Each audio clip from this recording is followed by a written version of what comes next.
તાજેતરમાં વડોદરા ડિવિઝનના ઉત્તરાયણ સ્ટેશનના યાર્ડમાં પાર્ક કરેલી માલગાડીના ડબ્બાની સીલ તોડી અંદર ભરેલી ચોખાની બોરીઓ ચોરી કરવાની ઘટના સામે આવી હતી. સ્ટેશન પોઇન્ટમેન્ટ દ્વારા આ બાબતની જાણ સ્ટેશન માસ્ટરને કરવામાં આવી હતી.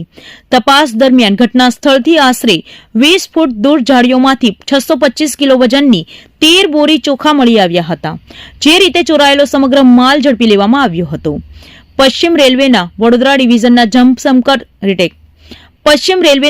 ડિવિઝનના જનસંપર્ક અધિકારી અનુભવ સક્સેનાના જણાવ્યા મુજબ રેલવે સુરક્ષા દળે આરોપીઓને પકડવા માટે નજીકના સોસાયટીના સીસીટીવી ફૂટેજનું વિશ્લેષણ કર્યું હતું.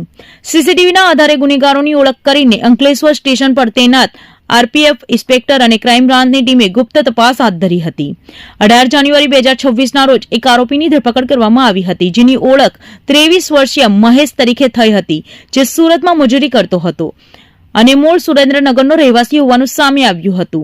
પૂછપરછ દરમિયાન મહેશે તેના 2 સાથીઓ સાથે મળીને 14 જાન્યુઆરીના રોજ માલગાડીનું સીલ તોડીને ચોખાની બોરીઓ ચોરી કરી હોવાની કબૂલાત કરી હતી. આ સાથે બીજા આરોપી આકાશ, જેની ઉંમર 22 છે, જે સુરતનો રહેવાસી છે, જે ગુપ્ત માહિતીના આધારે આઈપીએફ દ્વારા ઝડપી લેવામાં આવ્યો હતો. પૂછપરછ બાદ તેણે પણ ગુનો કબૂલ્યો હતો. હાલ આ સમગ્ર મામલે રેલવે સુરક્ષા દળ દ્વારા વધુ તપાસ હાથ ધરવામાં આવી રહી છે.